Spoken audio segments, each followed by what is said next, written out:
Hi, my name is Jenny Lauren Dowden for Conduit News. Today we have Representative David Ray joining us. He is representing District 40, but the new map, he'll actually be representing District 69. Hi, thanks for joining us. Hey, good morning, Jenny. Thank you for having me on the show. Yeah, absolutely. I think this is the first time that we've had you on in quite some time, so we're excited about it. Yeah, well, I'm excited to get into special session and start cutting some taxes. That's right. Okay, so let's talk about that. The governor just recently announced that he is going to call a special session. I believe it's around the second week of August. Talk to us about that. What would you like to see happen? Well, first of all, let me just simply explain to folks the reason why there's talk about having a special session. The reason for that is the state of Arkansas just ended the fiscal year with a huge surplus of $1.62 billion. That's billion with a B, not million with an M. And you have to remember last year, we ended the year with over $1 billion surplus as well. So that's back-to-back years with really historic record-setting surpluses. And so the idea is, look, it's clear to me that when government takes in this much more money than we have budgeted for, it means that we are taxing Arkansans far too much.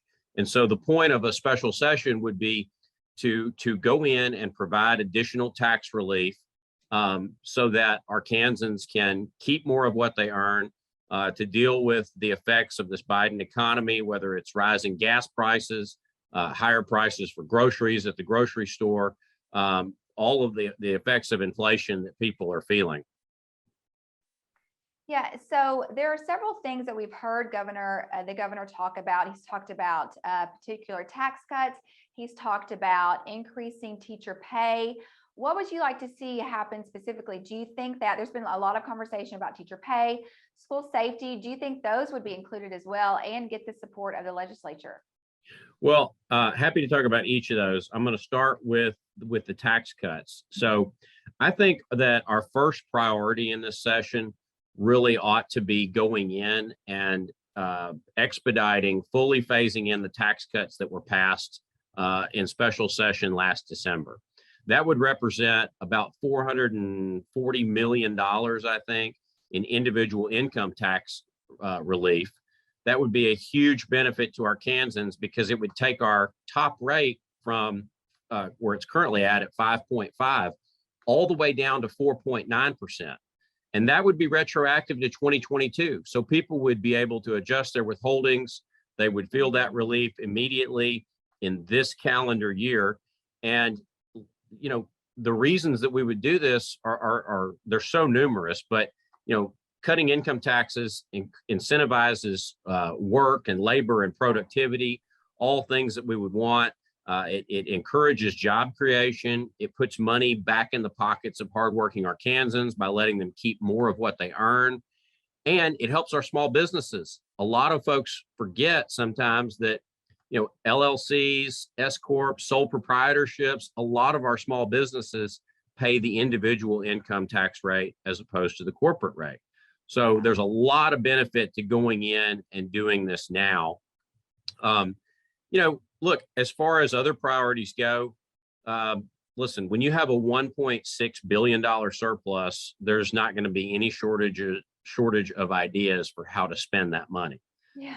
But I think as legislators, we would be wise to show some restraint in terms of spending right now for a couple of reasons. Number one, this is surplus money. So just because it was collected this year doesn't mean that we're going to continue to collect it every year into the future. So it's really hard to make permanent spending commitments with one-time money. The second thing that we really ought to be cognizant of is that a lot of economists are predicting that we could very well go into a recession. Yeah. The Biden economy is sort of careening on the edge of a recession. And if that were to happen, state revenues would obviously be impacted. So I think a more prudent approach would be to really continue to beef up the catastrophic reserve fund. And I think that would be a great legacy for this legislature and this governor to leave the special session with, to have the largest catastrophic reserve fund in the history of the state. I think that's a really good goal.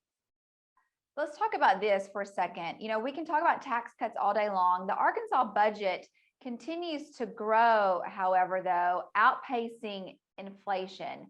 So what would it look like to cut back on the Arkansas budget, on our budget, on spending as a whole to also help with that? What would that look like? Well, the first step to actually reducing spending is to stop spending more, to stop increasing Sounds spending. easy, but it's not happening. So, look, we will certainly see. I think I'm encouraged so far, but by what I hear from my colleagues and their approach to how we should handle this situation with the $1.6 billion surplus. Look, let's use teacher pay as an example because that's in the news a lot right now. Sure. So, look, I am just like most of my colleagues, I am very much in support of increasing teacher pay. And I'm proud of the work that we've done to increase teacher pay, which we did last session and then a couple of sessions preceding that. That's a multi-year process, and I anticipate we're going to probably increase teacher pay in the next session and beyond. That being said, because of the reasons I just said, the fact that we have one-time surplus that we're dealing with, and also that we may very well be facing a recession, I think it's a much more prudent approach to wait. We're going to be back in legislative session in 6 months. We'll have a much more clear economic picture at that point of revenue forecasts and what the environment looks like. And we'll continue to increase teacher pay, but I think we need to do it in a responsible manner. And I think that's probably the best approach there. Okay, let's talk about this for 1 second before we let you go. Obviously, the governor has said that he wants to make the special session about tax cuts. But do you think that he'll put anything else on the call, or do you think that any other issues will get enough votes to be included during this special session, such as something surrounding abortion or gun laws? Well, I certainly hope that, listen, I'm going to backtrack real quick to where we started. The reason that we're having this legislative special session, or that it looks like we will have it, is because of the $1.62 billion surplus. So because of that, I think it makes the most sense to keep this focused on fiscal matters, particularly related to tax cuts and tax relief. I'm a big fan of some of the other ideas that have been put out there as well, like Senator Gilmore and Representative Beatty have been working on this bill to conform the state's business depreciation with the federal structure. I think that's a great idea that'll improve our business climate.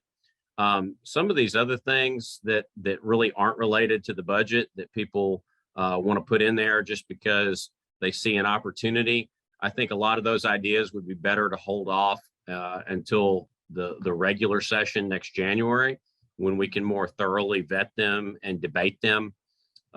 So that would be my approach to that. All right. Well, listen, anything else that you want to add before we let you go? Well, I would just tell folks, you're going to hear a lot from the other side that wants to oppose tax cuts. They do this every time. They have this sort of specious argument that goes something like, well, we can't cut taxes because we have problem A or problem B out there. The problem with that argument is, if throwing more government money at those hypothetical problems would actually solve them, then those problems would have been solved a long time ago. And it's also really a disingenuous argument, because if we were to solve those problems, they would just invent other problems. The truth is, the folks that oppose cutting taxes, they never have any intention of saying yes to lower taxes.